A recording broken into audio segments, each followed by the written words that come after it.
Hello అందరికీ, నేను మీ Lakshmi Narendra. Kolkata doctor murder case రోజుకొక మలుపు తిరుగుతున్న నేపథ్యంలో ఇప్పుడు ఆర్జేకర్ హాస్పిటల్ ఎక్స్ ప్రిన్సిపల్కి లై డిటెక్టివ్ టెస్టులు నిర్వర్తించడం జరిగింది. అలాగే ఈయనతో పాటు మరో 4 డాక్టర్లు కూడా ఈ టెస్టులు చేశారు. ఆ 4 డాక్టర్లు కూడా చనిపోయినటువంటి ఆ అమ్మాయి ఫ్రెండ్స్ ఏనమాట. ఆ ముందు రోజు సెమినార్ హాల్లో డిన్నర్ చేశారు కదా, సో వాళ్ళకి కూడా ఈ టెస్టులు నిర్వహించారు.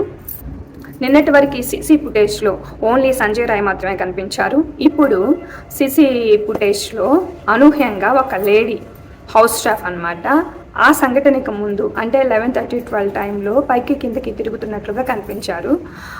ఆవిడ్ని కూడా సిబిఐ ఇంట్రాగేట్ చేస్తుంది. ఇక్కడ వీళ్ళని ఈ ఇంట్రాగేషన్ చేస్తున్న సమయంలో సిబిఐ వాళ్ళు అక్కడ అలిపిరి కోర్టులో ఒక ఎఫ్ఐఆర్ నమోదైంది. ఎవరి మీద అంటే ఎవరైతే అసలు సూత్రధారి ఉన్నారో ఈ సందీప్ ఘోష్ ఎక్స్ ప్రిన్సిపల్ ఆయన మీద ఎఫ్ఐఆర్ అనేది నమోదైంది అనమాట. నిన్నటి వరకు ముషీరాబాద్ డిప్యూటీ సూపరింటెండెంట్గా పనిచేసినటువంటి అఖ్తర్ అలీ గారు ఈయన మీద ఈ అప్లికేషన్స్ చేశారు. గత సంవత్సరం 2023 జూలైలో ఈయన విధులు చేపట్టిన కాడ నుంచి అక్రమాలకు పాల్పడుతున్నాడని ఆయన ఆరోపిస్తున్నాడు అనమాట.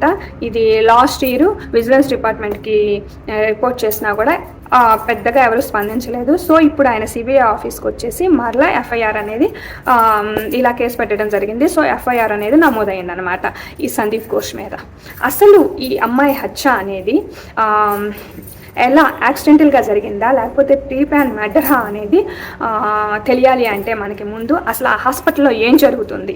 ఈ ఆర్జేకర్ హాస్పిటల్లో ఫస్ట్ నుంచి అక్రమాలు జరుగుతూనే ఉన్నాయి. చాలామందికి ఈ విషయం తెలిసినా కూడా ఎవరు అక్కడ వాయిస్ రేజ్ చేయటం లేదు, స్టూడెంట్స్ కానీ డాక్టర్స్ కానీ ఎవ్వరు. ఈ అమ్మాయి చుట్టూరు చాలా జరుగుతున్నాయి అనమాట. ఆ అమ్మాయి ఏయో తెలియకున్న విషయాలు చాలా తెలుసుకుంది. సో వాటి గురించి వాయిస్ రేజ్ చేస్తుంది అనమాట. ఆ అమ్మాయి వాయిస్ని రేజ్ చేయకుండా ఉండాలని ఆ అమ్మాయిని ఇంత భయంకరంగా ఇంత దారుణంగా టార్చర్ చేసి ఇంకొకరు ఆవిడ చావును చూసి భయపడేటట్లు ఎవరు వాయిస్లు రేజ్ చేయకుండా నోరు మూపించడానికి మాత్రమే ఈ హత్య ఇలా జరిగి చిత్రీకరించారనమాట. ఈ ఎక్స్ ప్రిన్సిపల్ సందీప్ ఘోష్ ఆ హాస్పిటల్లో చాలా అక్రమాలకు పాల్పడుతున్నాడు అనమాట. ముఖ్యంగా sex racket, organ mafia, drug mafia, ఇలా ఎన్నో అక్రమాలు జరుగుతున్నాయి అక్కడ. ఈ విషయాలన్నీ ఆ అమ్మాయి తెలుసుకొని వాయిస్ రేజ్ చేసిందా? సో ఆ అమ్మాయి నోరు మూపించడానికే ఇంత భయానకమైన రేప్ అండ్ మర్డర్ జరిగిందా? ఇంకొకరు ఆ అమ్మాయి చావును చూసి వాయిస్ రేజ్ చేయకుండా ఉండటానికి అసలు ఏం జరుగుతుంది? సిబిఐ ఆఫీస్ ముందు గత కొన్ని గంటలుగా అమ్మాయి పేరెంట్స్ అలానే కాలేజ్ ఆర్జికల్ కాలేజ్ స్టూడెంట్స్ ఇంకా వీళ్ళతో పాటు ఆటో డ్రైవర్స్, ట్యాక్సీ డ్రైవర్స్, ఇలా ప్రతి ఒక్కరూ కామన్ పీపుల్ కూడా తన విధుల్ని వదిలేసి ర్యాలీని అక్కడ దీక్ష చేస్తున్నారనమాట, నిరసన వ్యక్తం చేస్తున్నారు. సో ఏమని, ఎందుకు చేస్తున్నారు? సిబిఐ ఇన్వెస్టిగేషన్ అనేది కరెక్ట్ అయిన వేలో వెళ్ళటం లేదు. ఎప్పుడు అయితే అమ్మాయి మర్డర్ జరిగిందో స్టేట్ పోలీస్ ఎంటర్ అయ్యారో సంఘటనా స్థలానికి అప్పుడే సాక్ష్యాధారాలు అన్నీ రూపుమాపారు. సో సరైన పద్ధతిలో ఇన్వెస్టిగేషన్ జరగట్లేదు.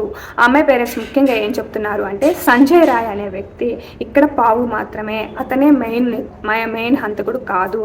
దీని వెనక, ఈ సంఘటన వెనక చాలామంది పెద్ద పెద్ద వాళ్ళ హస్తాలు ఉన్నాయి. సో అందరినీ కరెక్ట్ వేలో ఇన్వెస్టిగేషన్ చేసి అందరినీ బయటికి లాగండి అని. అదేవిధంగా ఈ సంజయ్ రాయ్కి కోర్టు నియమించినటువంటి లాయర్ ఉంటారు కదా, కవితా సర్కార్ కూడా సేమ్ ఇదే పాయింట్ రేజ్ చేస్తుంది అనమాట. నా క్లయింట్ నిర్దోషి, కావాలంటే మరొకసారి లై డిటెక్టివ్ టెస్టులు చేసుకోండి, అసలు వెనక ఉన్నటువంటి అందరినీ ఎవరైతే ఉన్నారో వాళ్ళందరినీ కరెక్ట్ అయిన ఇన్వెస్టిగేషన్ చేసి బయటికి లాగండి అని. మరీ ముఖ్యంగా అమ్మాయి కేసు సిబిఐకి బదిలీ అయినప్పుడు స్టేట్ పోలీసులు సిబిఐకి అమ్మాయి మొబైల్ ఫోన్ హ్యాండ్ ఓవర్ చేశారు. అలానే డైరీలో కూడా చాలా ఇష్యూస్ ఈ సంఘటనకు సంబంధించి ఆ అమ్మాయి దాంట్లో నోట్ చేసిందని అన్నారు. అదేవిధంగా మొబైల్లో కూడా ఆ అమ్మాయి కొన్ని వీటికి సంబంధించినటువంటి ఈ సెక్స్ రాకెట్కి లేకపోతే డ్రగ్ మాఫియాకి సంబంధించినటువంటి ఎంతో కొంత ఇన్ఫర్మేషన్ అనేది ఆ అమ్మాయి మొబైల్లో ఉంది అని ఖచ్చితంగా చెప్తున్నారు. అలాంటప్పుడు సిబిఐ వాళ్ళు ఇప్పటి వరకు మొబైల్ని అన్లాక్ చేయలేకపోవటం ఏంటి? ఒక స్టేట్కి సీఎం అయ్యుండి, ఆరోగ్య శాఖ మంత్రి అయ్యుండి, వైద్య శాఖ మంత్రి అయ్యుండి, అదేవిధంగా హోమ్ మినిస్టర్ అయ్యుండి ఆవిడ ర్యాలీ ధర్నాలు ఎందుకు చేస్తున్నారు అంటే మొత్తం పబ్లిక్ అంతా పేరెంట్స్ వైపు వచ్చి నుంచున్నారు కాబట్టి వామపక్షాలు సిపిఐ సిపిఎం ఇవన్నీ. సో తను కూడా అందుకోసమే ఈ ర్యాలీ చేసిందా? ఏం చెప్తున్నారు ఆవిడ? ఫాస్ట్ ట్రాక్ కోర్టులు రావాలి, 15 రోజుల్లో న్యాయం జరిగిపోవాలి, ఎవరైతే నిందితుడు ఉన్నాడో సంజయ్ రాయ్ను వారం రోజుల్లో ఉరి తీయాలి. ఎందుకంత తొందర? అసలు నిర్దోషులు అనేది బయటికి రావాలి కదా, వాళ్ళకి కదా శిక్ష పడాల్సింది. ఈ సంజయ్ రాయ్ అనే వ్యక్తి డమ్మీ, ఓన్లీ డమ్మీ. సో అసలు వ్యక్తులు బయటికి రావాలి కదా. ఈ సంజయ్ ఎవరైతే ఈ ఎక్స్ ప్రిన్సిపల్ ఉన్నారో సందీప్ ఘోష్కి గత ఏడాది పుట్టినరోజు శుభాకాంక్షలు చెప్తా సాక్షాత్తు ఆ స్టేట్ సీఎం మమతా బెనర్జీ గారు లేఖ రాయటం ఏంటి? అంటే ఈయన వెనక ఎవరున్నారు, ఎవరు సపోర్ట్ చూసుకొని ఈయన్ని అక్రమాలు చేస్తున్నారు. ఈయన రిజైన్ చేసిన ఆ సంఘటన జరిగిన రోజు ఆయన రిజైన్ చేశాడు. రిజైన్ చేసిన నెక్స్ట్ డేనే వేరే ప్లేస్లో అంత కీ పోస్ట్ ఎలా వచ్చింది ఆయనకి? అసలు ఏం జరుగుతుంది? ఈయన వెనక ఎవరున్నారు? ఇవన్నీ బయటికి రావాలి. ఇవన్నీ సిబిఐ అనేది హానెస్ట్ ఇన్వెస్టిగేషన్ చేసి ఎవరెవరు వెనక ఉన్నారు అనేది బయటికి రప్పించాలన్నమాట. హాస్పిటల్లో జరుగుతున్నటువంటి ఈ అన్ని అక్రమాలు, ఘోరాల గురించి ఆ అమ్మాయికి తెలిసింది కాబట్టి ఆ అమ్మాయి వాయిస్ రేజ్ చేసిందా?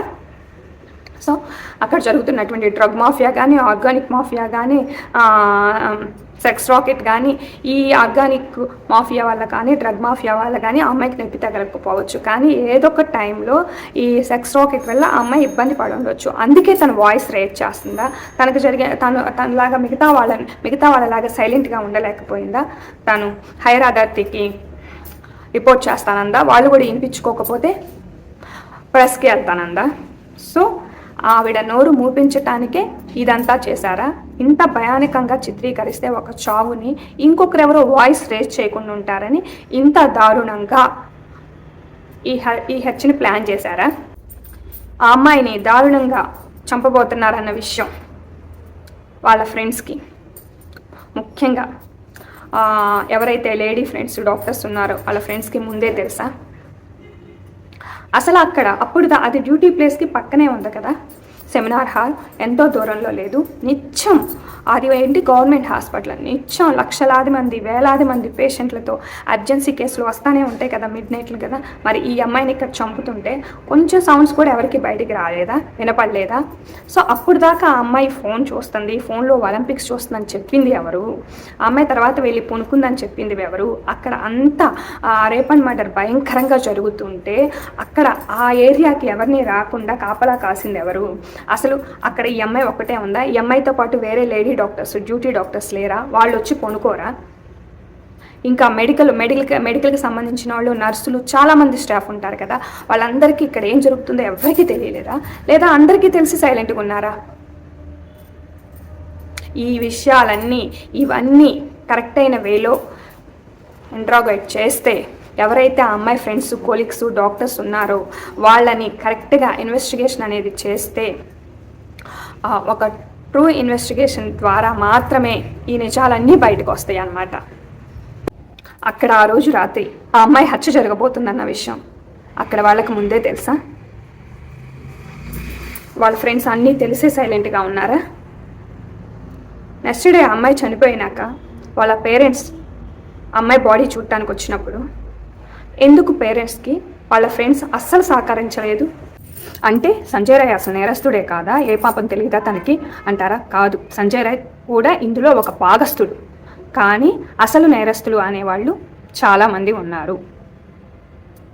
ఇతన్ని జస్ట్ ఒక జోకర్ లాగా, ఒక డమ్మీ లాగా ఫస్ట్ ఈ కేసుని సూసైడ్ అని క్రియేట్ చేశారు. అది కుదరకపోవడంతో ఇప్పుడు ఈ కేసు మొత్తం ఈయన మీద తోసేశారనమాట. సో అసలు నిందితులు అనేది తప్పించుకోవటానికి ఈయన ఒక పావులాగా వాడారు. సో అసలు తను తప్పు చేయలేదా, అత్యాచారం చేయలేదా అంటే చేశాడు. అంతా అయిపోయి ఆ పిల్ల ప్రాణంతో ఉన్నప్పుడు చేశాడు, ప్రాణాలు పోయినాక చేశాడు. ఇతన్ని ఇలా యూజ్ చేసుకున్నారు వాళ్ళు. ఆ అమ్మాయి టోటల్ బాడీ మీద 14 ఇంజురీస్ ఉన్నాయి. మృత్యుకే భయం వేసే అంత భయంకరమైన చావునిచ్చారు. ఆ అమ్మాయి మదరు నిన్న ఒక ఇంటర్వ్యూలో ఎంత కంటతడి పట్టించిందంటే ఆవిడ చెప్పిన మాటలు, ఆ పాప ప్రాణాలు వదిలేటప్పుడు నొప్పి తట్టుకోలేక అమ్మ అమ్మ అమ్మ అని చాలాసార్లు తలుచుకొని ఉంటుంది కదా నన్ను అని. నిజంగా కదా?